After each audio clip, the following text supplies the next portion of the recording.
Muy buenas noches, señoras y señores. ¿Cómo están ustedes? Bienvenidos a otra edición del Péndulo por Unicanal. Hoy le planteamos tres temas. El primero tiene que ver con la seguridad. ¿Y quién mejor que el ministro del Interior para hablarnos de ese tema y otros más que lo tienen así en el foco de la atención de la gente?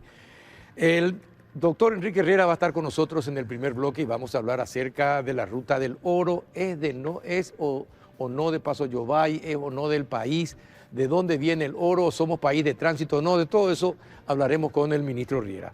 El segundo bloque hablaremos acerca de la deuda del Estado con las vialeras.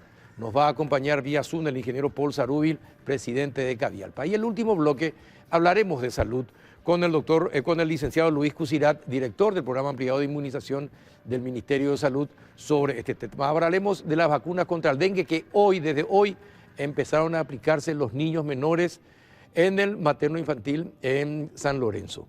Espectacular las condiciones para que los chicos empiecen a ser vacunados contra el dengue, porque existe la posibilidad de que ingrese una de las 4 especies de dengue que podían complicar la situación en Paraguay, más de la que ya tenemos. Y de otros temas, por supuesto, el COVID, la influenza. Estamos prácticamente en verano y todavía la gente se resfría, se engripa y no se va, parece que no se va nunca el COVID o la influenza. Todo eso hablaremos con el licenciado Cusirat.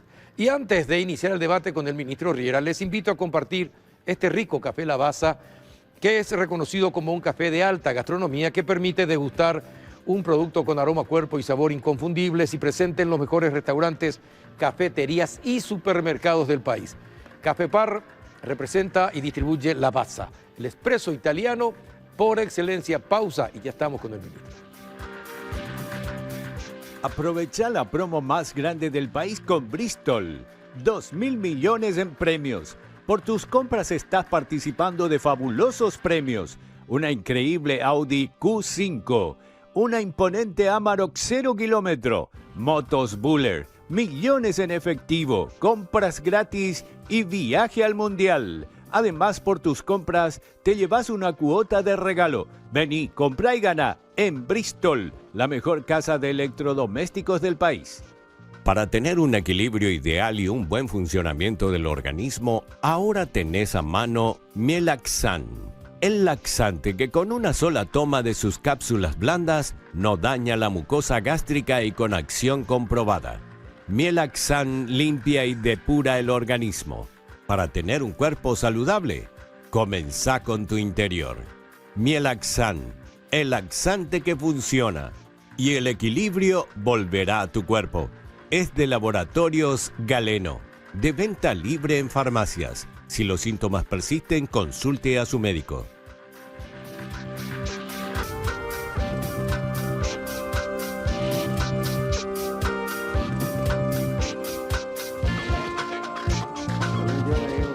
¿Qué tal, ministro Enrique Riera? Buenas noches, ¿cómo estás? Bien, Carlos, gusto de saludarte a vos de tu audiencia. Me siento como en casa, siempre hablamos y no hay que perder contacto con la gente, así que estoy a tu disposición. Muchísimas gracias por venir. Bueno, ministro, vamos a comenzar por lo que es más polémico en este momento. ¿Qué pasó con Núñez? ¿Por qué la disputa? Y es más, lo que dice Núñez es muy grave, porque dice que tus sicarios le pueden matar. Entonces ya se va más allá de lo que es una disputa común. ¿Qué pasó? ¿Qué pasa? Y mira, a mí realmente, Carlos, a esta altura del campeonato me han pasado muchas cosas. La vida política a veces es una montaña rusa porque uno gana y tiene un montón de amigos, pierde una elección y cuesta. Está solo. Claro, y te encontrás con tus verdaderos amigos.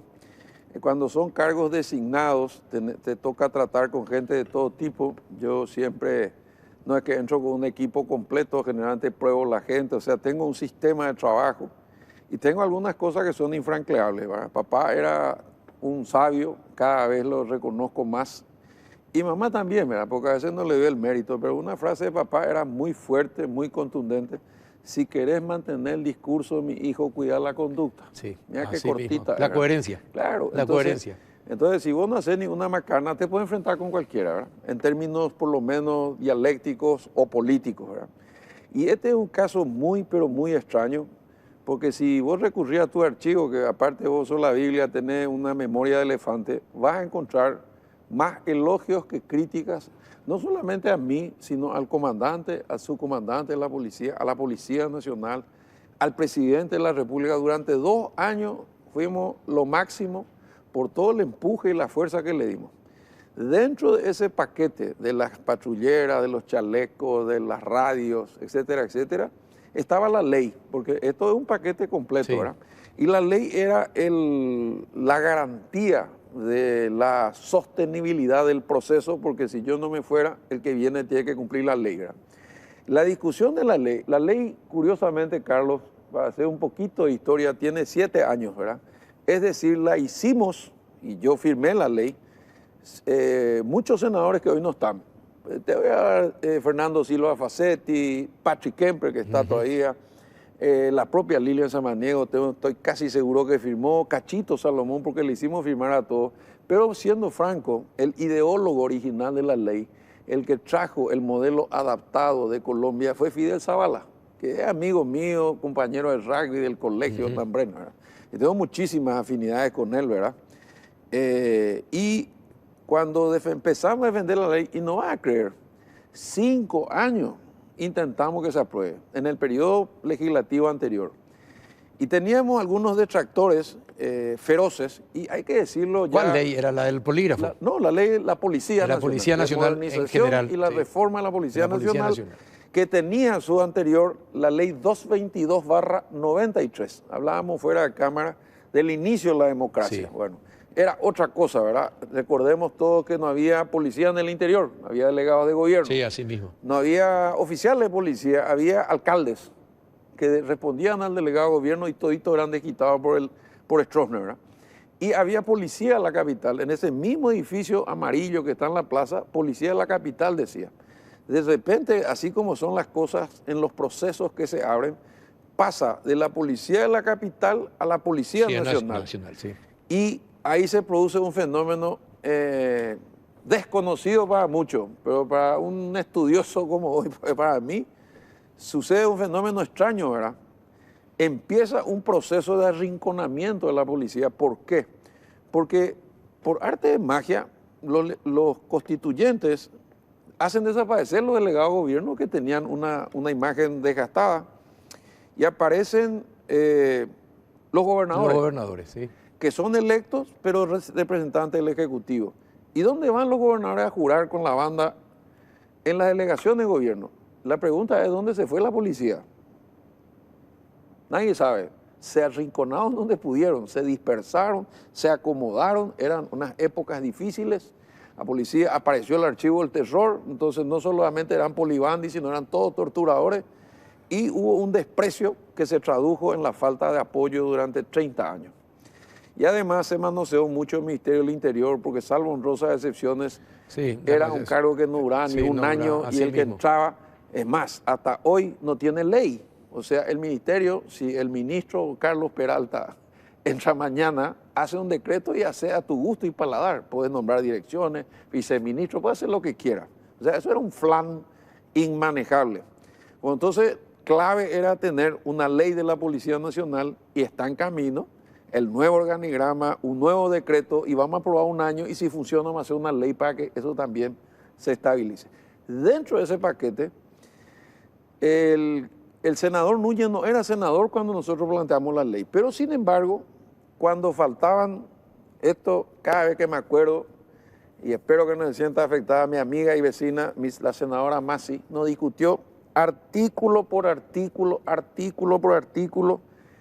hasta que se nos acabó el tiempo. O sea, esto que te cuento es hecho real. La última sesión del año, del último periodo de los últimos 5 años, nos quedamos a 70 artículos de la aprobación de una ley de más de 250.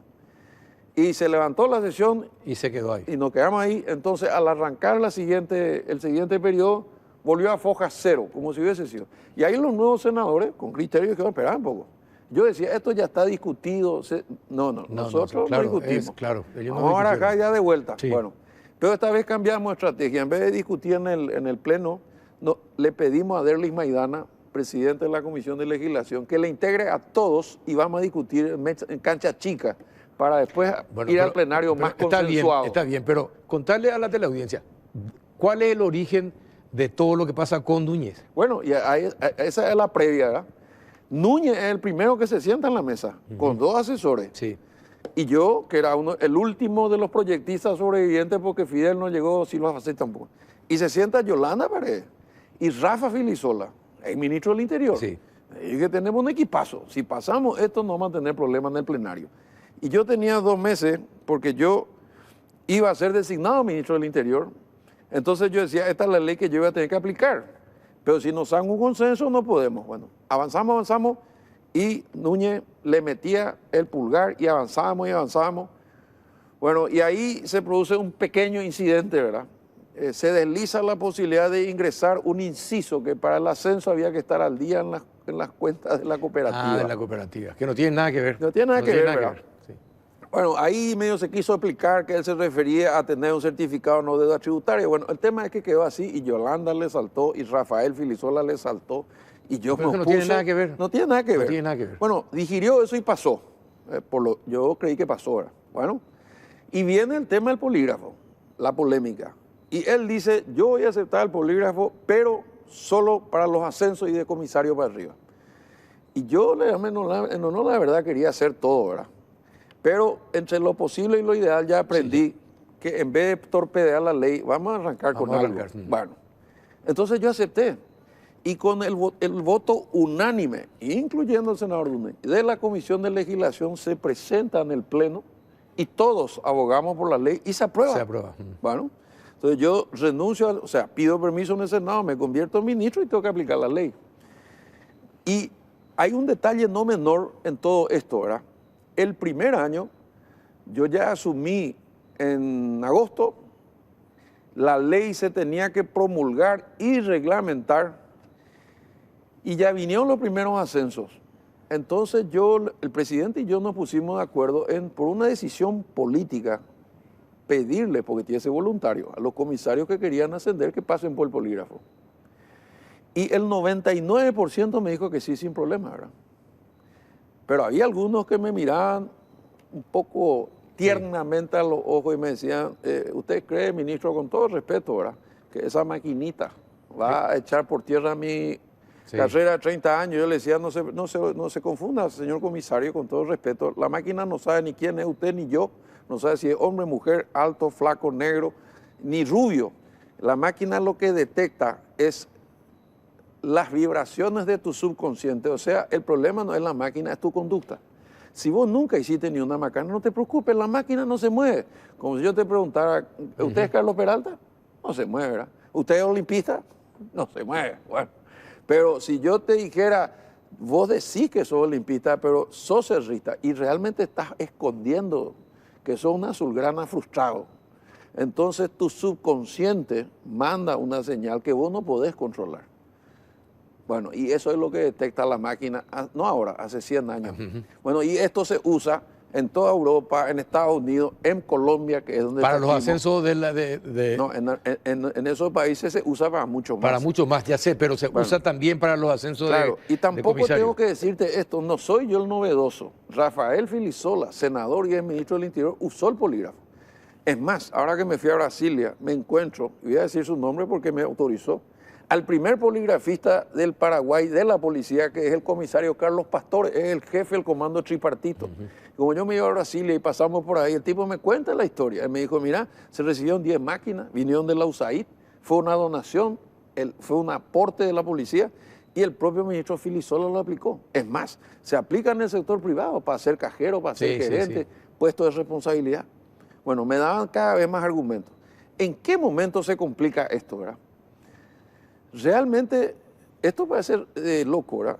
Nosotros pasamos la promoción 91, el comandante, el último sobreviviente de la 91, que son más de 100. Promoción 92, el subcomandante, comisario Silguero Lobo, el último sobreviviente de la 92. 100. Pasó la 93, pasó la 94 y pasó la 95. O sea, a esta altura del campeonato, a esta hora, 5 promociones completas, más de 500 comisarios pasaron por la máquina. Nunca ¿Cuántos problemas hubo? Bueno, es decir, ¿cuántos comisarios no pasaron al polígrafo? Nadie se resistió, todos fueron voluntarios. La ley dice que es excluyente y obligatorio. ¿verdad? O sea que no hay margen, podemos estar de acuerdo, hasta que la ley no se modifique hay que cumplir. Y si vos me dejás así estimar números, entre un 35 y 40% de los examinados no aprueban las 3 preguntas. Porque son preguntas directas, ¿verdad? No son ¿Qué preguntas son? Las preguntas son las mismas para todos, pero la pregunta es, comisario Carlos Peralta, ¿usted tiene vínculos con el crimen organizado? Así directo. Directo. Directo. Segunda pregunta, comisario... ¿Y es no o sí? Claro. No o sí. ¿Sí o no? Sí o no. Y además, el examen dura 2 horas y media, más o menos. Toda la hora y media original es para explicarte cómo funciona, para hacerte pruebas. Estás seguro, se siente bien, te hacen un test, casi una ficha médica, tomó café, durmió bien ayer, no se siente cansado, no está tomando medicamentos. Yo vi la ficha y dije, no puede ser, ¿verdad? Todo esto te pregunta todo, porque obviamente tenés que estar voluntaria y equilibradamente tranquilo y saber al examen al que te vas a someter. Y el examen en sí dura apenas 15 minutos, porque son 3 preguntas. La tercera pregunta es, ¿usted pasó información al crimen organizado o usted violó la ley para proteger a delincuentes? O sea, son preguntas cortas que entiende cualquiera y que detectan. Pero llama la atención. Si uno miente o no. Claro, pero llama la atención una cosa, sí, a mí me llama la atención, ¿verdad? Es mucho, si 3 de cada 10 policías, o 3 o 4 de cada 10 policías, es mucho. Bueno, voy a dar un dato histórico que me dio Pastore. Me dice, aunque no crea, estamos avanzando, porque en mi época, estamos hablando de 10 años atrás, cuando nosotros empezamos a hacer este 6, trabajo, 7. era mucho más. Era casi mucho más. 8. Casi 8. 8 de cada 10. Eran 2 nomás lo que podía, y después el resto con Bueno, sí. vínculos de alguna manera con el crimen organizado. Claro, porque el plan con el presidente era muy sencillo.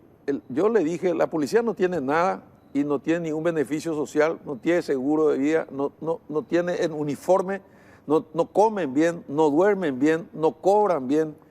Entonces, nosotros no podemos exigirle a ese policía. Vamos a darle todo, pero a cambio de eso vamos a depurar y sostener la institucionalidad. Bueno, esto que fue acompañado por todos, incluyendo Núñez, se pudrió en una reunión de una comisión, porque fíjate, esto ni siquiera el pleno, ¿verdad? Yo fui invitado por Zacarías, que es presidente constitucional. Claro. Y terminó la reunión, Carlos. Se levantó la sesión. Yo discutí con Filisola y le dije, Rafa, vos aplicaste. Cuando vos aplicaste estaba bien y ahora está mal. Sí, pero no sé qué bueno. Yolanda Paredes dijo, hay que rechazar todo porque es muy dudoso, etcétera. Y Núñez se plantó con una persona a la que le expuso innecesariamente. Y cuando terminó esa sesión, se levantó la sesión.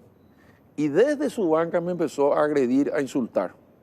Entonces yo reconozco, yo fui un poco picante, ¿verdad? Pero la razón es por la que hablábamos antes y le dije, ¿por qué no le contabas a tu compañero cuál era el inciso que querías poner? Y a lo mejor eso es lo que te molestó. Y él entonces ahí ya gritó Badulá, que qué sé yo, y ahí aparece un insospechado actor que es Rafael Filisola y le dijo, ¿y gracias a quién no se puso el inciso? O sea, me dio la razón, yo no tuve ni que explicar y ahí se molestó muchísimo. Y desde ese día hasta hoy anda diciendo cualquier pavada. Ahora, pero es grave lo que dice, porque no dice no dice cualquier pavada. Sí. Dice que tiene miedo de que pierda su vida y que sea por orden tuya, de tu sicario. Es gravísimo. Es grave, pero es difícil de responder, ¿verdad? Porque eso no es una declaración política. Yo entendería que sea una acusación directa. No, claro. Lo que pasa es que todo lo que dice es al amparo de los fueros y a la prensa.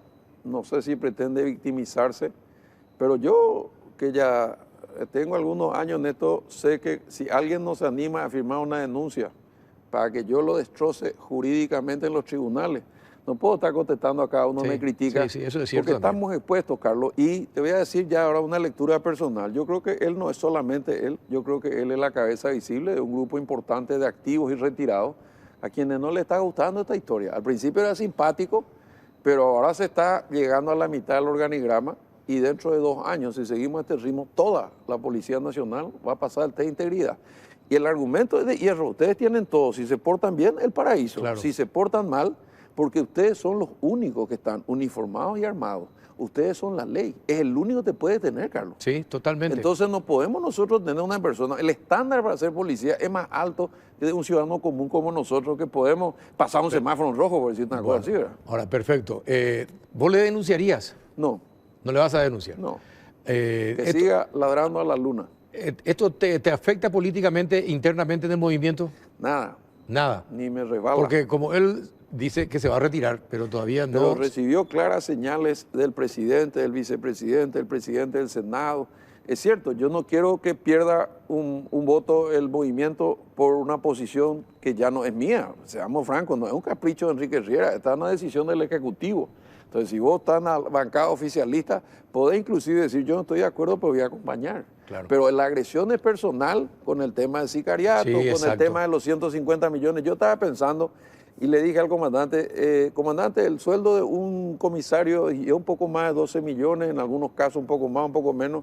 O sea que para pagar 100 comisarios, 150 millones cada uno, es un año de sueldo. Un año de sueldo. Y sí, me dijo, es imposible. No Y un cierra poco por- más. Y claro, y además tiene que comprar a los poligrafistas, que son profesionales certificados. Porque después de ese insulto original, el presidente me llamó y obviamente me dio el 100% del respaldo y después me dijo, ¿qué es lo que la ley permite con este supuesto afectado? Y le dije, él tiene como todos los examinados el derecho a revisión. Entonces, si usted me autoriza, presidente, yo le voy a llamar. Pues yo no tengo nada personal con este señor, ¿verdad? Y le llamé y le dije, mira, yo como ministro del Interior te quiero dar el derecho a la defensa con quien te examinó. Yo no tengo nada que ver acá. Es una máquina, es un profesional y soy vos. Le agradezco mucho, ministro. Voy a estar a qué hora quiere que esté, a tal hora. Bueno, vino, se sentó, vino el poligrafista, vino el control de calidad, porque hay una persona que controla otra vez al que hace el examen, que era una mujer. Le mostraron todas sus acreditaciones, se sentó y le dije, bueno, pregunta. Este señor está capaz de responder. Sacate todas las dudas, por favor, pregunta. Y empezó a hacer preguntas.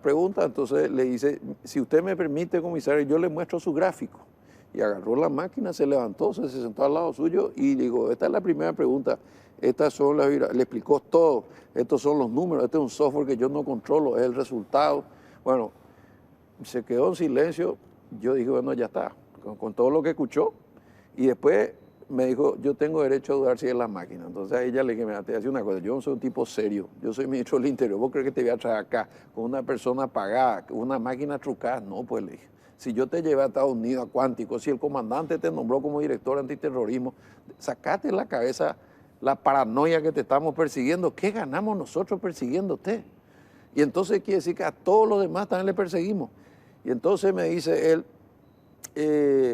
lo que pasa es que yo tengo un hijo joven que ve las redes. Y bueno, con mayor razón, te voy a dar, me permití hablarte con franqueza, sí.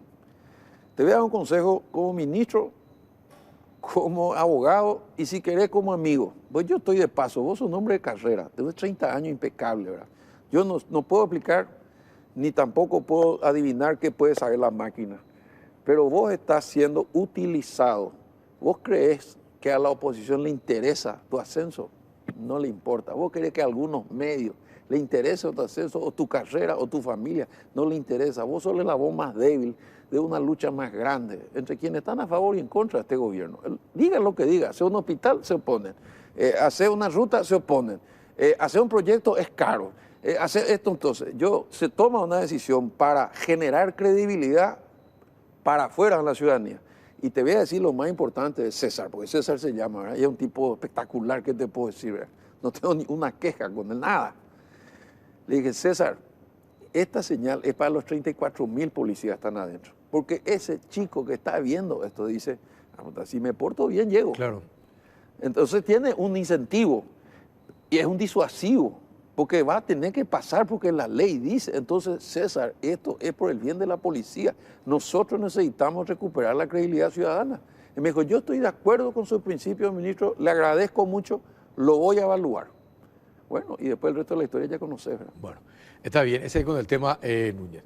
Casi nos llegó todo el bloque. Pero, ¿qué pasa con el oro? ¿Es el oro es paraguayo o no es paraguayo? Bueno, buena pregunta. Al principio pensamos que sí, un trabajo de inteligencia de 2 meses revisión de horas y horas y horas de cámara de los dos operativos, que es el jefe de crimen organizado, que es el comisario Luis López, que es un crack, y su equipo, más el director de seguridad del aeropuerto, Gustavo Sandoval, que es otro crack, y analizando movimientos que eran raros. Y de repente veían que la misma persona, en vez de pasar por el detector, pasaba por el costado, pero era el jefe de seguridad hace 20 años. ¿Verdad? Entonces, es como si entrara un camarógrafo acá y se pasea. ¿Qué le va a decir? ¿Vos estás armado? No, claro. Es un tipo de la casa. Bueno, y entonces es simpático porque él tenía el loro que recibía fuera del aeropuerto, pasaba por el costado de la máquina y entraba a la zona esa donde vos te preparás para comprar los regalos antes de irte. Entraba a uno de los salones VIP, dejaban el baño y ahí un pasajero retiraba y en ese lugar para subir al avión ya nadie te controla. Y al bajar del avión tampoco nadie te controla. Entonces bajaban en Panamá, que como vos, si alguna vez tuviste, vos sabés que es gigantesco, es duty free, puedes dejar en el baño, en cualquier local. Y ahí venía otro y llevaba. Bueno, esto es lo que averiguamos en el tramo Paraguay. Cuando vinieron los expertos, el viceministro de Minas, los peritos y compañía, porque primero la duda fue dónde ponemos el oro, ¿verdad? Y yo le dije al fiscal, el lugar más seguro para 3 millones de dólares en oro es el Banco Central, la bóveda. Y si quieren la pericia, que vayan allá. Y ahí empezaron a decirnos, este es un oro muy fino, muy refinado, no es de Paso Yobay, y esto viene de afuera. Bueno, eso nos abre dos caminos. Descubrimos el trecho Paraguay, pero tengo que ver de dónde vino y tengo que ver a dónde iba. Entonces las investigaciones están en curso y el comisario López ya está en contacto con la policía de Panamá y ya está en contacto. Pero hablan de Argentina y Bolivia. Sí. ¿Por qué? Y porque en más Bolivia que Argentina por el tema de los yacimientos. De los yacimientos. Sí, señor. Pero seamos francos, nosotros detectamos este paso, pero fue repetición de otros. ¿Qué pasó antes? ¿Pasó droga? ¿Pasaron armas o siguió pasando oro? ¿Cuántos funcionarios del Silvio Pettirossi involucrados? Hasta el momento el jefe de seguridad, que es el que materialmente pasó la mercadería, ¿verdad? El jefe de seguridad. El jefe de la seguridad. Y obviamente su teléfono incautado. Bueno, ahora empieza la investigación si había alguien más que trabajaba con él. Y después dos pasajeros, que esto parece simpático, viajaban a Panamá sin valija y volvían al día siguiente. ¿Quién viaja a Panamá sin valija? Salvo que te vaya a comprar perfume. Entonces realmente, y esto delata, por un lado, la capacidad de nuestros policías y funcionarios cuando juegan del lado de la ley, y por otro lado la fragilidad todavía de nuestros controles. De los controles, sí, definitivamente. Porque la prueba de que esto tiene que mejorar, y esto lo hablamos por ejemplo con Nicora en las cárceles, que es imposible solo el control humano, tiene que ser tecnología pura. Así como se enojan con el polígrafo, se van a enojar con los detectores de metales o los escáneres, pero uno puede entrar y salir a una cárcel más sin pasar por una de esas máquinas. Totalmente. Reconocimiento facial, huella, te tienen que escanear.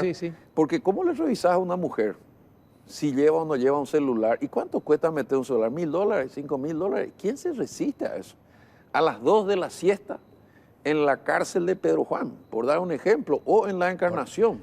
Ahora, y por otro lado, ¿qué pasa con los grupos organizados que están viniendo a Paraguay? Le detuvieron a uno que venían a armar un grupo en Pedro Juan Caballero. ¿Lo van a enviar a Brasil nuevamente? Sí. Porque él tiene orden de detención allá, ¿verdad? Enviamos más de 150 allá. Ese es el pan de cada día. Quizás no somos buenos en promocionar. El más visible fue cuando sacamos 25 de un golpe, que eran los jefes del PCC que tenían documentos falsos paraguayos. Te recuerdo que hay 11 imputados en identificaciones y 42 fueron destituidos. Tenemos 50 dados de baja y 1.000 sumariados. Que también deberían pasar por el polígrafo para trabajar en esos lugares, ¿no? Tú lo has dicho. Mira, se usa inclusive en el sector privado, para hacer cajeros, para ser gerente. O sea, esta es una máquina que en términos reales, nosotros necesitamos entender algo, ¿verdad? Y voy a hacer una sentencia quizás un poco exigente para nuestro país, pero yo tengo un criterio muy claro. El que no puede explicar lo que tiene, no puede dedicarse al sector público. Te hago una propuesta. Sé que tienen una estadística que muestra que muchos de los crímenes que se cometían en Paraguay bajaron. Sí. Es decir, se siguen cometiendo, pero en menor proporción. Sí, señor. ¿Verdad? Todavía eso no se dio a conocer. Pero antes de fin de año vas a saber. Bueno, y te propongo, ¿no puedes venir la semana que viene con el documento? No, hay dos cosas ahí, ¿verdad? Estamos haciendo, como quien dice, afinar todos los números para poder mostrarlo, porque sabemos que el día que lo saquen van a salir van a rechazar la mucho, verdad, muchos te van a rechazar. Y le creen a una ONG que encuentran en Google, no sabemos ni dónde saca sus datos. Yo la última vez ya dije, me tiene podrido. Sí, la semana pasada salió una información, hablaba que Paraguay estaba, creo, después de Colombia era el segundo país más violento de América del Sur. Sí, pero ahora te digo dos cosas y ni siquiera son mías. Una, de un crítico nuestro, que es un politólogo que hizo un estudio, que no te sientas afectado porque nuestra amistad vulnera cuestionamientos a la prensa. Un estudio en la Universidad de Derecho donde dice que la gente siente miedo por la ciudad. La ciudad le da miedo y es muy difícil de explicar, pero está en una medición que ellos hicieron. Y también que él dice, el ministro del Interior no puede decir, pero yo que soy académico, dice él, y tengo grabado, te voy a mandar para que pases o para que veas. Y dice Juan Martens, porque ese es el nombre, sí, ¿verdad? Martens dice, yo no puedo decir, yo puedo decir por el ministro del Interior, no, porque a nadie le va a creer. Pero Paraguay es mucho más seguro de muchísimos países de la región. Pero como si eso fuera poco, el presidente de la Corte Suprema de Brasil acaba de decir que Paraguay es más seguro que su país. El Departamento de Estado recomendó venir a sus ciudadanos a Paraguay. Entonces, ¿dónde está la verdad? Es decir, levantó esa prohibición que había sacado también. Y el último tema que es una primicia. Como siempre en tu programa, siempre te reservo una primicia. Yo acabo de llegar de Brasilia. Paraguay asume la coordinación de todos los ministros de seguridad del Mercosur y la región. Y todos tenemos el mismo problema. Entonces dijimos, vamos a hacer una asociación, por ejemplo, con la Getulio Vargas, con la Universidad Nacional de Asunción, con la Universidad de Buenos Aires o la de Rosario, la que sea más creíble. Y vamos a constituir un observatorio para tener una referencia, no para cuestionarnos, sino para que alguien tenga un lugar donde consultar, porque a ninguno de los ministros, ni policías de la región, se les cree. Y no tenemos contra qué contrastar. Entonces, ¿cómo yo puedo saber si estamos mejor o peor? Solamente con mis números. Pero entonces lo que voy a hacer antes de fin de año es mostrar nuestros números y cuando aparezca algún genio, le decir, bueno, muy bien, trae tu fuente. ¿De dónde sacaste esos datos? Porque así también sale el Latino Barómetro. No sabemos ni a quién le encuestan, Carlos. Y así sale el índice de corrupción. Perfecto, yo respeto a Transparencia Internacional, pero ¿cuáles son los números reales, verdad? ¿Cuáles son las verdades? Y ahí te digo, te voy a pasar. Él dice que esto es muy difícil porque es subjetivo. ¿Y cuándo presentás? Y estamos buscando una buena fecha que va a ser antes de fin de año. Hasta ahí te puedo decir, como dice Cucho, ¿verdad? Pero vas a tener, probablemente eso va a generar polémica. Sí, y después lo que sí me comprometo, voy a venir a tu programa, buscar mi principal detractor, sentarle ahí y voy a discutir con él con mis cifras. Está, perfecto. Quedamos así. Gracias, ministro. Gracias a vos, Carlos. Muchas gracias. El ministro del Interior, Enrique Riera. A la vuelta de la pausa, el ingeniero Paul Sarubi, presidente de Cavialpa. Ya volvemos. Pedí tu moto Buller en Bristol. Incluye chapa gratis. Sí, chapa gratis. En cuotas desde 269.000, sin entrega inicial y con los mejores precios del país. Además, tus compras participan de la promo 2.000 millones en premios. Bristol, la mejor casa de electrodomésticos del país. Broncogalén Jarabe alivia todos los síntomas de la tos. Broncogalén es también fluidificante y expectorante. Eso es Broncogalén Jarabe. Todo lo natural en un solo producto y un solo producto para toda la familia. Además, no tiene azúcar. Atendé bien. Ambaú, eucalipto, miel y limón, oreco paité. Ah, y no te olvides de la presentación cómoda y práctica. Broncogalén Spray.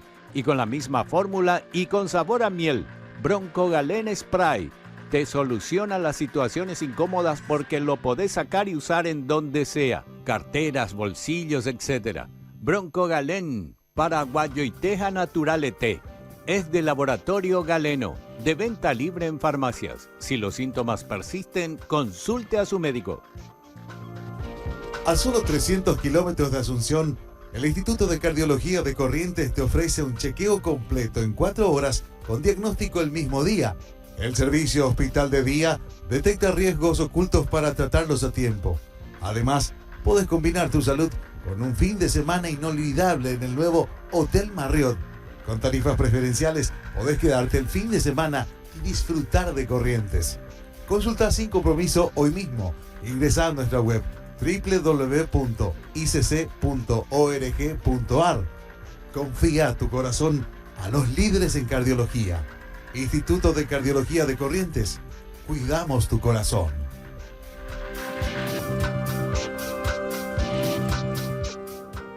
Y ya estamos en contacto vía Zoom con el ingeniero Paul Saruy, presidente de Cavialpa. Ingeniero, buenas noches, ¿cómo estás?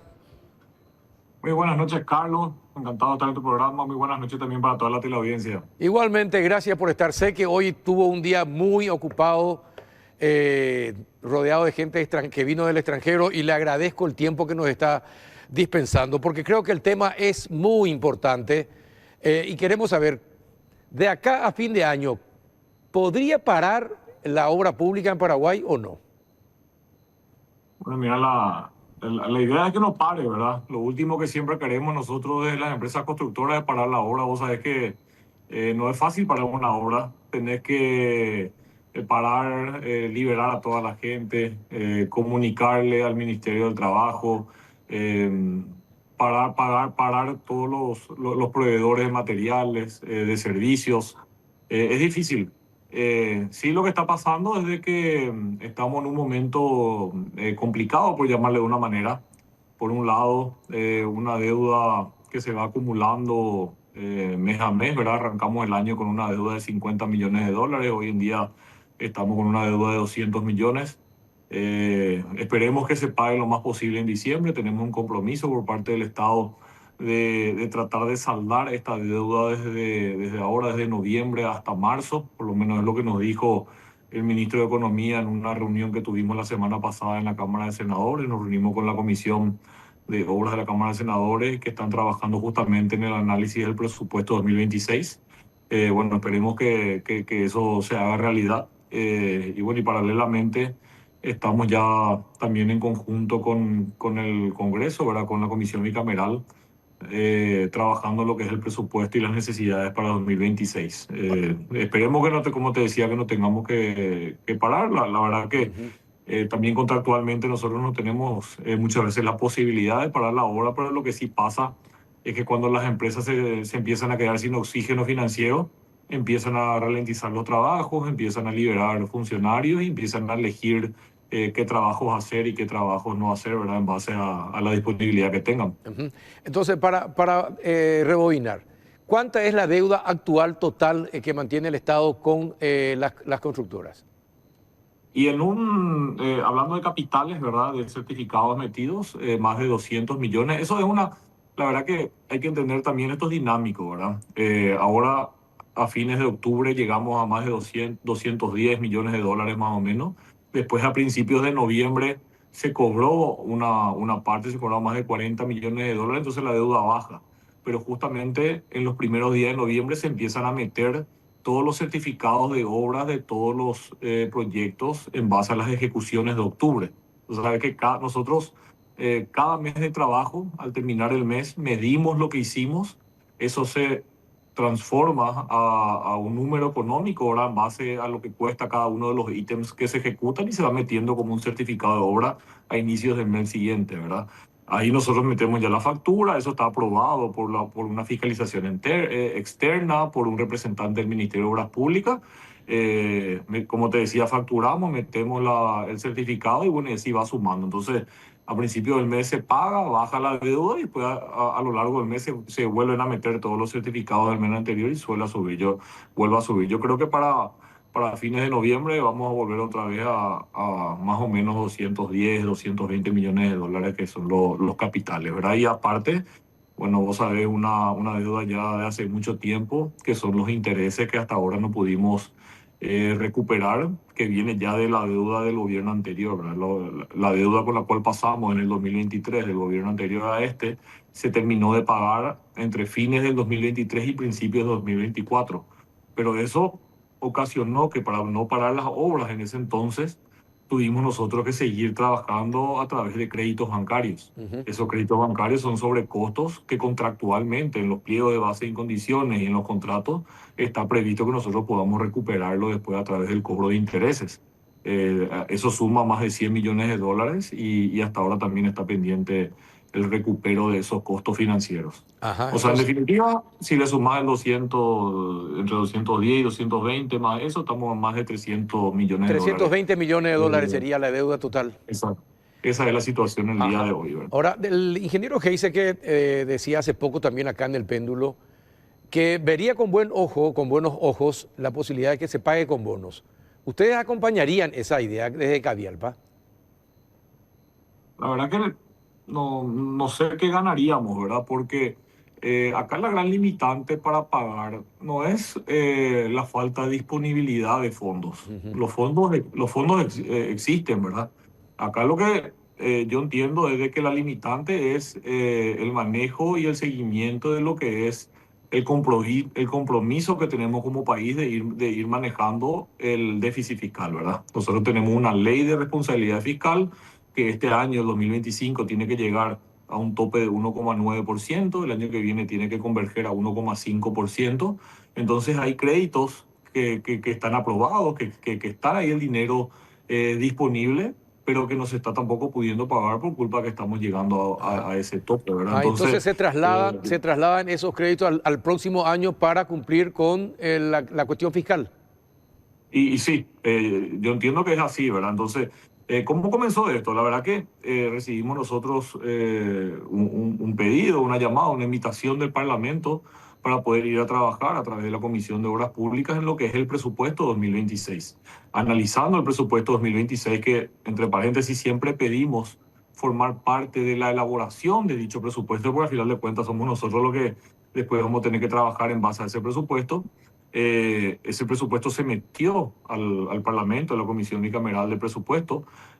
Cuando empezamos a analizar nos damos cuenta que todos los contratos que hoy tenemos firmados para el año que viene, sumando los cronogramas de obra y las necesidades que tenemos, claramente el presupuesto nos da para poder pagar todas las obras que tenemos. Y si a eso le sumamos lo que ya va a pasar seguramente en 2025 a 2026, ahí vemos que es preocupante la situación, ¿verdad? Las empresas vienen ya afectadas económicamente de esta situación que viene ya desde el 2022, 2023, y si otra vez encima empezamos de vuelta a sufrir estos atrasos, verdaderamente van a empezar a, como te decía, a ralentizarse las obras y las empresas mismas están llegando ya también a un límite de posibilidades de apalancamiento con el sistema financiero. Entonces en algún momento no van a poder sacar crédito, ya están bajando también las calificaciones de crédito de las empresas. O sea, es un problema que verdaderamente se puede ir complicando si es que no encontramos la forma de poder solucionarlo. Para que la gente entienda, la deuda total es actualmente de 320 millones de capital más intereses, como usted nos estaba explicando. 320 millones. ¿Cuánto suma la deuda mes a mes?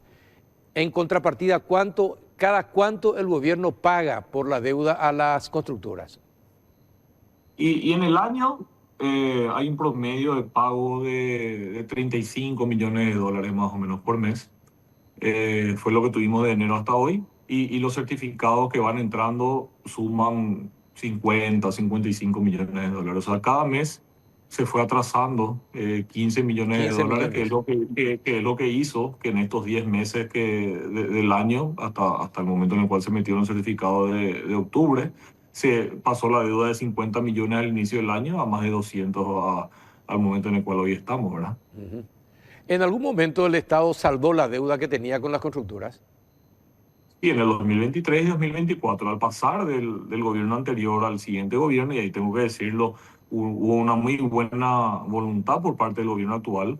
Nosotros nos sentamos con ellos, se hizo un estudio muy minucioso de todas las facturas pendientes que teníamos nosotros de cobro, llegamos a un acuerdo de cuáles eran verdaderamente los montos que se debían. Se hizo a través del Parlamento una aprobación para una emisión de bonos. Esos bonos se emitieron a fines del 2023 y se pagó una buena parte de esa deuda a fines del 2023 y otra parte a principios del 2024. En ese momento quedamos prácticamente en cero. En cero. Y de ahí otra vez de vuelta empezamos a seguir trabajando. También habían menos proyectos porque en estas transiciones de gobierno siempre lastimosamente, y bueno, y entre paréntesis es lo que siempre decimos, acá tenemos que tener políticas de Estado a más largo plazo, ¿verdad? Y no estas políticas de gobierno que hacen que en estos años electorales afecte tanto lo que es el flujo y la continuidad de las obras, pero bueno, volvió a acontecer eso.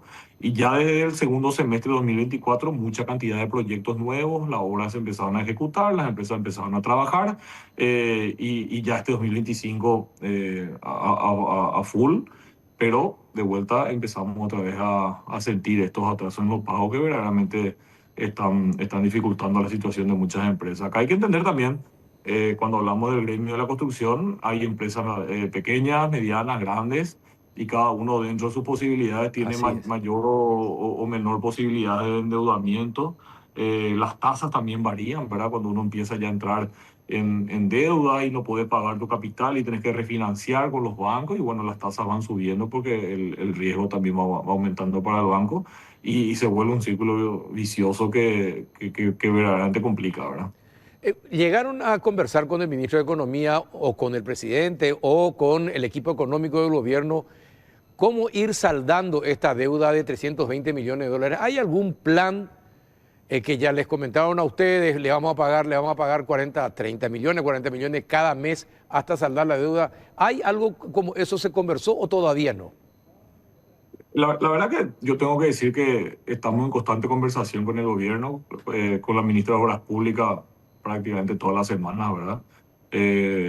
Con el ministro de Economía también hablamos, nos encontramos con él la semana pasada justamente en el Parlamento, en la Cámara de Senadores, como te estaba diciendo, y ahí fue que nos pasaron la propuesta de este pago para llegar hasta entre febrero y marzo del 2026. O sea, en teoría para marzo del 2026 se tendría que ir saldando lo que es la deuda acumulada, ¿verdad? Esperemos que sea así. Ahora vamos a ver en diciembre cuál es el monto que se destina al pago para las empresas constructoras, y en base a eso vamos a seguir conversando, ¿verdad? Es decir, que hay un compromiso entonces de saldar esta deuda de 320 millones de dólares para marzo del próximo año. Por lo menos lo que son los capitales, o sea, Los 210 millones de dólares. de capitales para marzo, y lo de los intereses estamos también en conversación para tratar de que sea lo antes posible. Ajá. Ese sería el plan. ¿Y ustedes aceptaron eso, ingeniero? Y mira, Carlos, esto más que aceptar, tenemos que acompañar, ¿verdad? O sea, para nosotros, por supuesto, mientras antes sea el pago, más vamos a salir antes de esta situación, ¿verdad? Ahora, si el gobierno nos dice, esto es lo que yo puedo hacer, y me comprometo a este plazo para poder cumplir con esta deuda, y bueno, acompañamos eso. Lo que sí siempre decimos, y es importante reiterar, eh, nosotros tenemos contractualmente plazos de cobro. O sea, si yo meto mi certificado Sí, a claro. principios del mes, los mismos contratos, el pliego de base y condiciones, hablan de cuáles son los plazos de pago: 45 días, 60 días, desde el momento en el cual yo meto mi factura, ¿verdad? Cuando yo paso de ese tiempo, y bueno, claramente yo tengo que seguir trabajando, y al Claro. no cobrar, tengo que seguir trabajando con plata del banco. Entonces, nosotros podemos seguir trabajando, y entendemos que el Estado también, dentro de su flujo normal del año, hay épocas en las cuales tiene mayores ingresos, épocas en las cuales tiene menores ingresos. Al final el presupuesto es, como su propio nombre lo dice, un presupuesto. Viene una sequía, Claro. no hay una zafra importante, bajan las recaudaciones, se puede atrasar el Estado. Lo importante es que nosotros, dentro de nuestros cálculos económicos que tenemos para las obras, podamos ir recuperando también estos costos financieros que tenemos a través de los cobros de los intereses, ¿verdad? Y a veces se cree o se habla como si fuera que los intereses es algo casi malo, o una avivada de la empresa constructora, o un beneficio extra que va a tener la empresa constructora al cobrar los intereses, y verdaderamente no es ni un poco así. Es solamente el recupero de un costo que nosotros ya tuvimos, porque al final de cuentas al banco le estamos pagando nosotros esos mismos intereses para poder utilizar su dinero. Ujú. Sí, en realidad es interesante el tema cuando se explica de esta manera para entender y graficar un poquitito a la teleaudiencia lo que está aconteciendo en el sector de las vialeras. Si sigue el mismo ritmo de pago del gobierno hasta marzo, ¿hay algunas empresas que dejarían de operar debido a la situación? Y hay empresas que están más golpeadas que otras, ¿verdad? O sea, claramente, ojalá no pase eso. Pero yo no sabría decirte eso, Carlos. La verdad que en general las empresas están en una situación dificultosa, ¿verdad? Y las obras al final terminan siendo afectadas, ¿verdad? Acá, por sobre todo, y yo no quiero dejar esto de lado, algo que siempre lo decimos y estamos trabajando hace muchos años en esto, es la necesidad que tiene el país para invertir en infraestructura. O sea, eso es algo que no podemos olvidarnos, la cantidad de mano de obra que genera, el desarrollo económico que genera, la calidad de vida de la gente que va aumentando. Tenemos que trabajar en eso, ¿verdad? Y el presupuesto, a final de cuentas, lastimosamente, es una bolsa en la cual se mezclan todos los gastos corrientes de todos los meses con los gastos de inversión.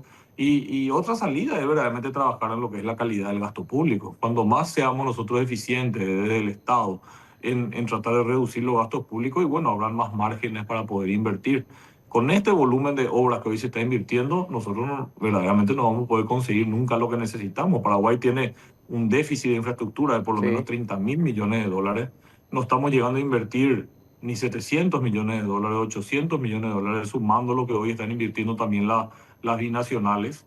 Y Paraguay tiene que estar invirtiendo por lo menos un 4% de su PIB todos los años. Estamos hablando que tienen que invertir por lo menos 2.000 millones de dólares, 1.800 millones de dólares, y no estamos llegando ni siquiera a la mitad, ¿verdad? Es ahí donde creo que tenemos que hacer un consenso general entre todos. Pedimos también nosotros del sector privado poder sentarnos en la mesa de generación de políticas públicas, políticas de Estado a largo plazo, y juntos encontrar la forma de poder seguir trabajando, seguir invirtiendo, tratar de llevar adelante más concesiones, más obras por la ley de asociación público-privada. O sea, hay diferentes medidas que se pueden tomar, creo yo, trabajando juntos. Una curiosidad, ingeniero. ¿Qué en Cabialpa cuando se critica el estado de muchas rutas, por ejemplo? O que se construyen inadecuadamente, no se construyen con todas las capas que tienen que tener para que pueda soportar el peso de importantes cargas de camiones que pueden circular por las rutas. ¿Qué piensan ustedes? ¿Y hay alguna alerta desde Cabialpa para aquellas empresas que no construyen debidamente las rutas con las indicaciones que tienen que tener? Y la otra pregunta adjunta, podríamos decirlo, ¿las municipalidades tienen buenos controles o no? ¿O hay más negociados en las municipalidades? Porque realmente transitar por el área metropolitana en las ciudades no sé, es dificilísimo, ingeniero. Yo creo que, volviendo al final, ¿verdad? Lo que me preguntaste, en todos lados creo que tenemos el mismo problema. Es una falta de presupuesto. O sea, si de los ingresos de las municipalidades está gastando la gran mayoría en gastos corrientes, y te queda muy poco para poder invertir en infraestructura. Y a medias podés otra vez tratar de mantener lo que existe, pero de ahí otra vez hacer inversiones nuevas, y verdaderamente se dificulta. Llevando eso al Estado, al Ministerio de Obras Públicas, y difícilmente una empresa puede hacer menos capas de las que están previstas. Yo te digo que históricamente antes los proyectos se hacían con un criterio, por llamarlo de una manera, político. O sea, vos tenías que unir dos ciudades, tenías este presupuesto, y bueno, hagamos un paquete estructural o hagamos las capas de unos espesores para que dé el dinero para llegar de aquí hasta allá. Hoy ya no pasa eso. O sea, hoy no hay forma de que nosotros, constructores, podamos agarrar y empezar a ejecutar una obra que no cumpla con los espesores que tienen que tener para poder cumplir con su vida útil. Porque al final de cuentas somos nosotros los que nos estamos poniendo la soga. Exacto, pero ¿por qué se hunden? ¿Pero por qué se hunden? La ruta Trachaco, por ejemplo, es increíble cómo se arregla y se descompone, se arregla y se descompone. Yo siempre explico de una manera sencilla. Acá, todo proyecto tiene 3 etapas. La primera etapa es el proyecto propiamente dicho, Sí. ese proyecto que uno hace en el escritorio, Sí. que calcula los espesores. La segunda etapa es la construcción, que es donde normalmente nosotros entramos como empresa constructora. Y la tercera etapa es el mantenimiento. Y dentro de lo que es la construcción más el mantenimiento, hay un criterio extra que es el peso de los vehículos. Porque cuando uno dimensiona en base a un volumen de tráfico y a un peso adecuado de los vehículos. Entonces, vos podés tener un proyecto perfectamente dimensionado, podés construir perfectamente, pero si no haces mantenimiento se va a romper. O podés tener un mal proyecto y podés construir lo mejor posible y mantener lo mejor posible, pero si está mal dimensionado también se va a romper. Exacto. Entonces, de vuelta, la falta de presupuesto que hoy tenemos, la falta de inversión que hoy tenemos, hace que muchas veces, muchas rutas no se mantengan como se tienen que mantener. Es normal que el pavimento asfáltico o que cualquier tipo de ¿Y eso es pavimento... responsabilidad de quién es? La falta de mantenimiento adecuado. ¿Responsabilidad de quién es? Y del Estado, Del gobierno Hay y de los contratos muy municipios. sanos que hoy se están ejecutando, en los cuales las empresas constructoras ejecutan la obra, construyen y después tienen la responsabilidad de mantener Exacto. hasta 8 años en algunos casos, ¿verdad? Entonces, vos terminas tu obra y vos sabés que si hiciste mal y vas a tener que de tu bolsillo ir manteniendo durante 8 años, ¿verdad? Entonces, hace que uno, ¿verdad?, haga lo mejor posible. Ahora, de vuelta, si vos hiciste bien la ruta, estás manteniendo, pero no cuidas el sobrepeso, y no hay forma que aguante Así tampoco mismo. la ruta. Entonces, este es un trabajo en conjunto que hay que hacer entre todos. Y difícilmente, Carlos, vos vas a cometer grandes errores en lo que es la construcción o lo que es. O sea, acá hay que trabajar entre todos, hay que mantener Así las mismo. obras. Te decía, las rutas se fisuran y el agua es el peor enemigo que Así tiene un mismo. pavimento. O sea, te entra el agua ahí abajo y se rompe, se bachea y se rompe. Es lo mismo que en tu casa te viene una tormenta, te vuelve una teja y vos dejás 2 años sin reponer esa teja y el agua te va a entrar y te va a fundir el piso, las Así mismo. paredes, los muebles. O sea, vos tenés que reparar en el momento en el cual se fisura y de esa manera la vida útil de las carreteras y de los diferentes proyectos va a ser mucho mayor. Definitivamente. Ingeniero, muchísimas gracias por la instrucción que nos brindaste en esta charla. Ya conocemos más detalles acerca de la deuda y también acerca de que el Estado debe ejercer mayor control también para que las rutas se mantengan bien durante toda su vida útil. Ingeniero Paul Saraduy, muchísimas gracias por tu tiempo.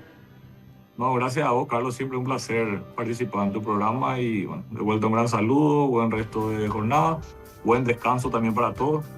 Gracias, señor. Abrazo. Un abrazo, el ingeniero Paul Saraduy, presidente de Cadialpa. A la vuelta de la pausa, el licenciado Luis Cusirat, director del programa ampliado de inmunizaciones. Ya volvemos. A solo 300 kilómetros de Asunción, el Instituto de Cardiología de Corrientes te ofrece un chequeo completo en 4 horas con diagnóstico el mismo día. El servicio Hospital de Día detecta riesgos ocultos para tratarlos a tiempo. Además, puedes combinar tu salud con un fin de semana inolvidable en el nuevo Hotel Marriott. Con tarifas preferenciales, podés quedarte el fin de semana y disfrutar de Corrientes. Consulta sin compromiso hoy mismo. Ingresa a nuestra web www.icc.org.ar. Confía tu corazón a los líderes en cardiología. Instituto de Cardiología de Corrientes. Cuidamos tu corazón.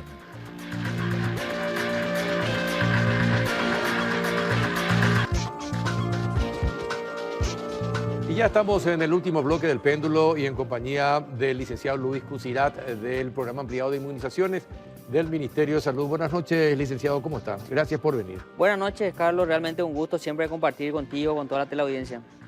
Bueno, ¿va a haber vacuna suficiente para el dengue? Porque empezó la aplicación de vacuna contra el dengue. Arrancamos hoy tempranito justamente en el Hospital General Pediátrico Niño de Acostañú. Arribaron 70.200 dosis. Un primer lote, el próximo año está previsto que lleguen más dosis, Carlos, para justamente extender a otros grupos de población y, ¿por qué no?, a otros municipios. Hoy arrancamos con 16 municipios que tienen la intensidad más alta de transmisión. Si miramos los datos epidemiológicos... ¿Son todos de Central, del área metropolitana? No, Ciudad de Asunción, la incidencia más alta está aquí en Capital. 9 municipios de Central, 3 municipios de Paraguarí y 3 de Itapúa. De Itapúa. Sí. ¿Dónde se concentra la mayor cantidad de infectados con el dengue? Asimismo, en los últimos 6 años de más de 300.000 casos de dengue, la mayor incidencia se concentra en estas ciudades. ¿Y cómo estamos ahora que comienza? Porque normalmente a partir de septiembre ya se empieza a hablar de lo que va a ser el dengue, la lucha y compañía. ¿Cómo está siendo la temporada? Bueno, ahora arrancamos justamente este periodo de aumento de casos. Lo que preocupa un poco es de que a inicios de año se han notificado y se han confirmado casos del serotipo 3 del dengue, un serotipo que no circula hace rato en el ¿Qué país. es el más grave? Bueno, no es el más grave, pero cuando uno tiene infecciones sucesivas a causa del virus, si ya tuvo 1, 2, 3, ahí aumenta la severidad del cuadro. O sea, uno puede, con la primera infección, puede ser asintomática incluso, pero con una segunda infección por otro serotipo, esa severidad o esa gravedad se puede complicar. ¿Cuántas veces uno puede tener dengue? 4 veces. 4 veces. Hay 4 serotipos de la enfermedad. Nosotros tenemos epidemias desde 1989, Sí. desde el serotipo 1, entre el 89 y 90, después volvió en el 2000, ya con la circulación del serotipo 2. Desde el 2010 somos un país endémico para dengue y bueno, cada 2 a 3 años realmente brotes bastante importantes y se ha documentado incluso ya la circulación de los 4 serotipos. De los 4 serotipos Sí, en Paraguay. en Paraguay. ¿Y cuántos muertos por dengue? Bueno, el año pasado tuvimos más de 100 fallecidos a causa de dengue, más de 100.000 casos confirmados el año pasado y más de 120 fallecidos a causa de esta enfermedad, Carlos. Más de 100.000 Casos casos. confirmados y más de 120 fallecidos. Ajá. En el 2000. ¿Y ahora cuántos casos ya confirmados? Bueno, ahora estamos ya con pocos casos aún. La notificación está empezando a aumentar de a poco, o sea que no hay un aumento aún en el número de casos notificados. ¿Y qué tenemos que hacer con el tema dengue? El tema dengue es lo principal es el control vectorial, Carlos. O sea, no hay que dejar de lado eliminar los criaderos, la educación comunitaria, la participación comunitaria, porque la vacuna es una herramienta más que se suma a este control de lucha contra esta enfermedad. Así que no hay que dejar de lado las estrategias de gestión integrada para control del vector. Pues el vector no solamente transmite dengue. Te cuento algo. Yo sé que ustedes saben, también en el Ministerio de Salud, los municipios son un fracaso en materia de recolección de basuras. En general, ¿verdad? En general. Una cosa es que te lleven las bolsas que están en tu basurero y compañía, pase el camión, pero paralelamente a eso existe todo un negocio de gente que lleva basuras y lo tiran en cualquier parte y se empiezan a a aparecer vertederos en cualquier zona del área metropolitana. No solo en Asunción, en cualquier parte del área metropolitana. Los carriteros que vienen y llevan, y entonces eso complica. ¿Qué se puede hacer en esos casos si no hay ayuda suficiente de los municipios? ¿Qué puede hacer el Ministerio de Salud? Sumado a eso, Carlos, la cantidad de cubiertas que uno observa Sí, por las gomerías. también. El hotel preferido de este mosquito justamente es este lugar oscuro que le brinda justamente los neumáticos en desuso que tenemos en gran cantidad en todas las gomerías prácticamente. Y no hay mucho que hacer, Carlos. Es difícil trabajar con los gomeros. No solamente con los gomeros, digo, por el tema de las basuras, de la recolección informal de estos desechos que Exacto. justamente el carretero te lleva, sí. tira en cualquier lugar y bueno, uno no tiene control de esa situación. Entonces es muy difícil trabajar por las determinantes sociales que tiene nuestra cultura en general y en todos los municipios. Ajá. Y nuestros arroyos, todos los arroyos que cruzan las ciudades del área central, ¿cómo se controla y quién debería controlar y qué debería hacer el Ministerio de Salud al respecto? Bueno, realmente el municipio es el que debería de ser el rector de este tema de recolección de basuras. Y de la limpieza. Y de la limpieza. Yo creo que ahí no hay discusión del trabajo que uno tiene que hacer como municipio. Y yo creo que hay municipios modelos en ese sentido, Carlos. Municipios que hoy son considerados municipios saludables. Sí, cierto. Si un municipio puede, yo creo que hay que mirar cómo lo hace. Ahora, por eso te pregunto, ¿y qué puede hacer el Ministerio de Salud? Darle una capetea a los intendentes, no sé si va a servir, pero por lo menos es un llamado de atención, ¿verdad? Es un llamado de atención para acompañar quizás todo el proceso, documentar las experiencias exitosas que tenemos en estos municipios que sí logran una buena gestión de los residuos, porque esa es la clave de este proceso. Y no hay mucho que no se puede hacer, por ejemplo, al mismo tiempo destacar la labor de los que hacen bien la tarea de limpieza y señalar los que hacen mal la tarea de limpieza para que la gente esté informada en qué ciudades el intendente trabaja mal en cuestiones de limpieza y en qué ciudades trabaja bien. y para que la propia comunidad sepa si su intendente está haciendo o no, está haciendo bien sus deberes. ¿No debería el Ministerio de Salud informar sobre eso? Y muchas veces somos indiferentes a eso, Carlos. Realmente yo creo que la ciudadanía también tiene que ser parte de este proceso, ser contralores de lo que es justamente el trabajo que hace un municipio en cuanto a recolección de residuos y gestión integral en cuanto a lo que es el manejo del vector. Porque no es fácil, el trabajo que realiza justamente el Ministerio de Salud a través del CENEPA, que justamente una vez que tiene la notificación de que hay una sospecha de dengue en ese barrio, bueno, interviene el CENEPA buscando eliminar los criaderos, pero con eso no es suficiente si este trabajo no es sostenido. Y permanente. Y permanente. Y permanente. Es complicado entonces el tema, porque ustedes lo que pueden hacer es alertar. Es alertar. Más de eso no pueden hacer. Claro, y justamente cuando aumentan las notificaciones de sospecha de dengue, uno puede alertar al municipio, ver en qué barrio justamente hay aumento de casos, ver que esa persona que tiene sospecha de dengue tenga una atención médica oportuna. Pero hacen eso de alertar. Por ejemplo, el Ministerio de Salud, sé que es parte de su labor, debería ser parte de su labor. Encuentra acá en el barrio alrededor de Unicanal, ¿verdad? Aumentaron los casos de los pobladores, casos de dengue. Entonces ustedes, pues, señores de la municipalidad de Lambaré, ahí cerca de Unicanal aumentaron los casos. ¿No quieren ir a revisar qué está pasando? Y justamente ese trabajo se hace, Carlos. Se hace ese trabajo justamente en forma conjunta con el municipio, con el CENEPA, de hacer las mingas ambientales justamente en los barrios donde hay aumento de casos, pero muchas veces ya es tarde eso. Tiene que ser preventivo porque cuando tenés población susceptible, cuando tenés al enfermo y tenés al vector, estamos hablando de un triángulo que es el ideal. Mosquito que pica al enfermo y el mosquito que justamente transmite a la persona sana. Eso en cuanto a dengue. Vamos a estar bien preparados ahora que va a aumentar el calor y va a aumentar indefectible, van a aumentar los casos de dengue. Vamos a estar bien preparados.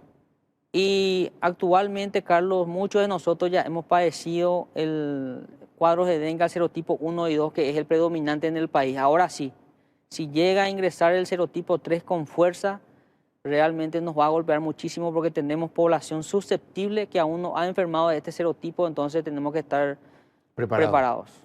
Sí. Bueno, ¿y vamos a estar preparados?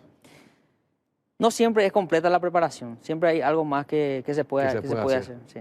Eso en cuanto a dengue. Sí. Bueno, entonces el pedido sería, señores, hagan todo lo posible para que los mosquitos no se críen y puedan contagiar ninguna enfermedad. Evitar eso, Carlos, porque hoy estamos viendo también aumento en casos confirmados de fiebre amarilla, una enfermedad que, mira el ejemplo que te voy a dar de lo que pasa en Colombia, en Cali. Cali es una ciudad, un departamento que no está en la zona amazónica y hoy tiene casos confirmados de fiebre amarilla. Quiere decir que hay un desplazamiento del mosquito, de la enfermedad que anteriormente tenía un corredor bien marcado que era la zona amazónica. Entonces, nosotros padecimos algo similar en el 2008 cuando llega fiebre amarilla en Laureltí, entre San Lorenzo, Luque, y tuvimos 28 fallecidos por causa de fiebre amarilla. Entonces, al tener el vector, tenemos alto riesgo de que en cualquier momento, cualquier viajero que provenga de estas zonas y al tener el mosquito entre nosotros, podamos tener... ¿Y en qué lugar aumentaron los casos de fiebre amarilla acá en Paraguay? Bueno, acá en Paraguay no tenemos confirmado casos de fiebre amarilla, pero somos un país en alto riesgo porque justamente tenemos al mosquito, a la Aedes aegypti, que transmite esta enfermedad y lo puede urbanizar de forma muy rápida. Sí. Y bueno, ojo entonces con este tema. Nosotros informábamos el lunes en el noticiero central del increíble aumento de los casos de COVID. Sí. En una semana más de 500 casos nos contaba el compañero que estaba pasando la información. ¿Es así tan rápido está volviendo el COVID? Bueno, mirando un poco el comparativo, Carlos, de los últimos 3 años en este mismo periodo, de la semana epidemiológica 30 a la 45, vemos que el comportamiento es muy similar. Estamos hablando de 230, 240 casos de COVID-19. Hoy sí hay un aumento en cuanto a la confirmación de casos y al desplazamiento de la variante. Fíjate que en el mes de junio el 23% de los casos a nivel mundial se daban por esta nueva variante Frankenstein. Sí. Hoy ocupa el 73% de los casos esta variante Frankenstein, que es una recombinación de dos variantes que se encuentran en un huésped. Se juntan estos dos linajes y bueno, sale esta nueva variante Frankenstein, que según los datos hoy publicados no tiene mayor severidad del cuadro. El cuadro sigue siendo muy similar, solamente que se están describiendo casos de ronquera. Y encontrarás entre tus amigos, tu familia, justamente personas que tienen esa ronquera persistente, que no tienen dolor de garganta. Entonces eso puede deberse a esta variante Frankenstein. Ajá. ¿Y cuáles los síntomas son? ¿Dolor de garganta, ronquera y qué más? Muy similar a ¿Fiebres? lo que ya sabíamos. Fiebre, la tos, dolor de garganta. El carraspeo. El carraspeo muy característico también de los casos que estamos viendo. Así que hay algo que está ocurriendo que justamente es el escape al sistema inmunológico que hacen estas nuevas variantes. Entonces, vos te vacunaste o padeciste una enfermedad por COVID-19, pero igual estas nuevas variantes hacen un escape a tu sistema inmunológico para producirte el cuadro. Entonces, lo que hoy está bajo estudio es justamente lo que es el COVID prolongado. Los síntomas persistentes después de que uno padece la enfermedad y bueno, parece que uno ya se recuperó, pero persisten esos síntomas. Y hay que ver, ¿verdad? Las nuevas variantes que puedan aparecer, si esta variante Frankenstein va a presentar mayor severidad, si hay desplazamiento, porque fíjate que nosotros pensábamos que COVID era un virus de invierno y hoy estamos viendo de que su comportamiento es diferente. Esa era la siguiente pregunta. ¿Por qué entramos ya en el calor y por qué tantos casos de COVID, ¿verdad? De influenza, ¿por qué tantos casos de virus sincitial? ¿Qué es lo que está pasando? ¿Mudaron todos los virus y ya todo el año ya vamos a compartir? Bueno, COVID tenemos una circulación realmente todo el año prácticamente con unos picos en algunas semanas epidemiológicas, en algunos meses.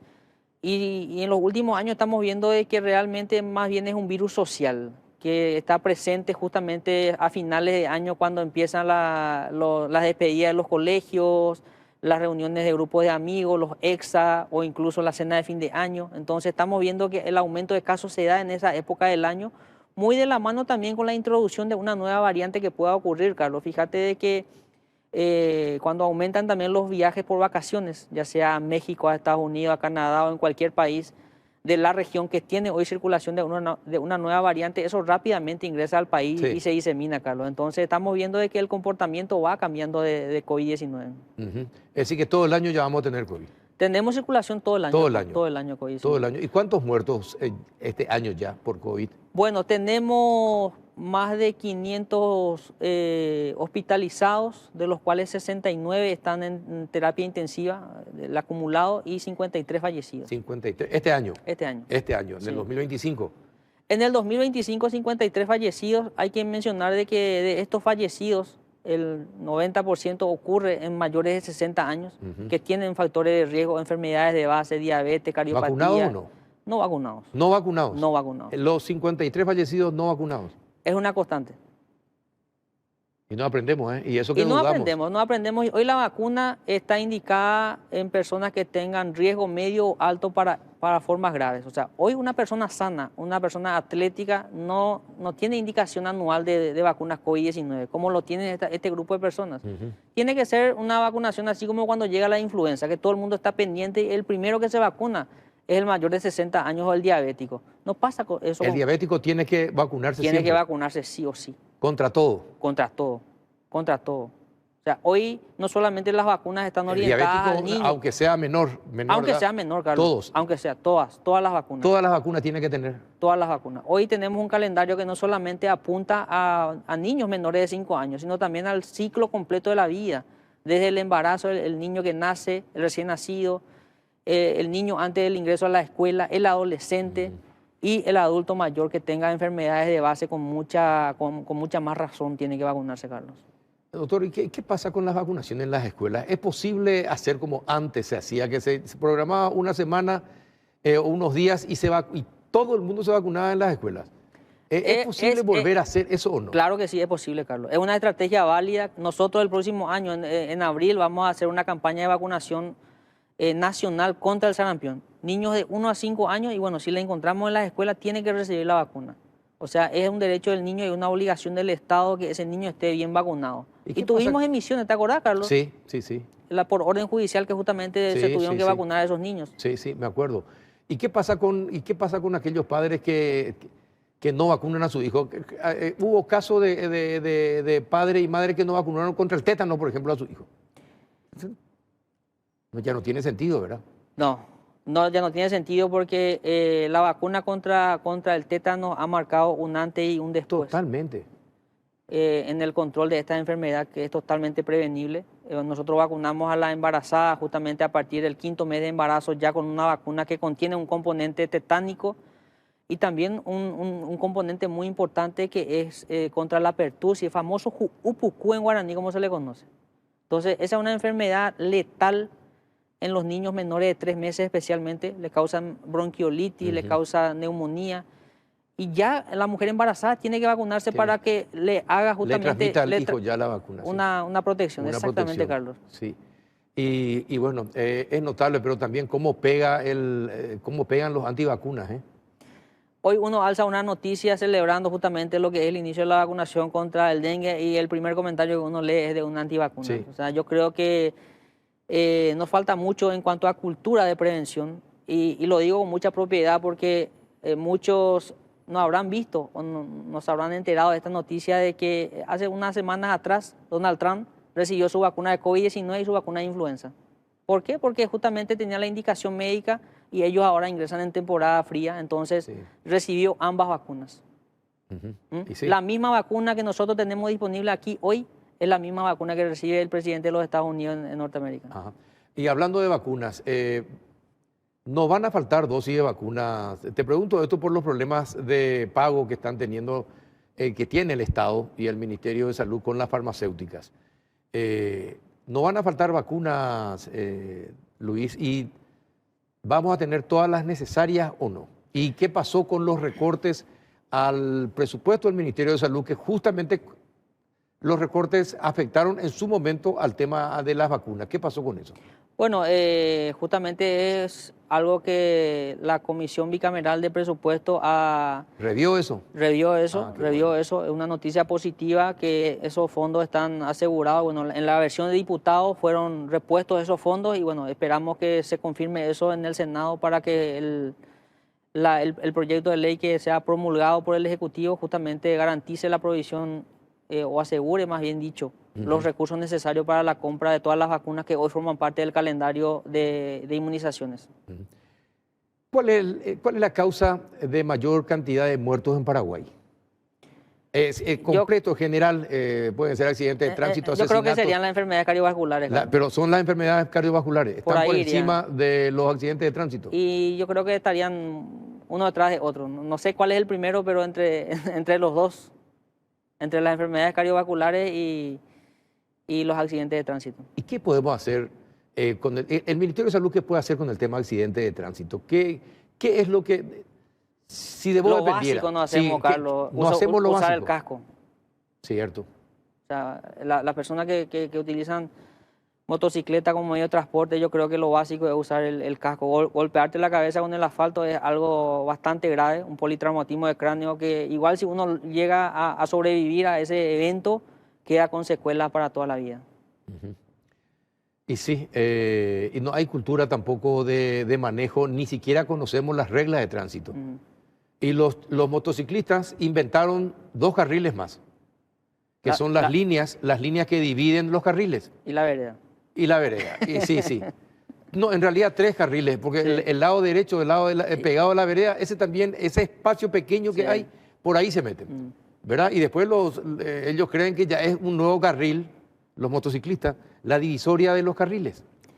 No, justamente hablando, apoyando un poco lo que decís, Carlos, antes de venir estaba viendo un video que justamente graba un internauta y de un motoquero con casco, chaleco reflectivo, zapatones, pantalones largos, que se iba como un vehículo más en el carril. Sí.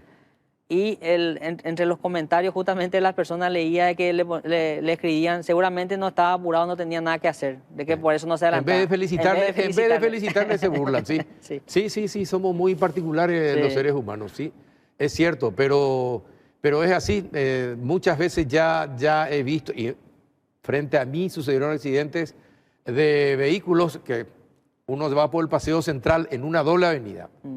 Y como en este país está permitido girar a la izquierda en doble avenida, ¿verdad? Algo que en cualquier parte del mundo ya no existe, salen de repente y viene el motociclista que no le ve, porque lógicamente alguien le está tapando, se incrusta ahí y vuela al otro lado. Y ahora con los circuitos cerrados uno ve cada caso de accidente que es totalmente evitable, Carlos. Exactamente. ¿Y qué puede hacer el Ministerio de Salud al respecto?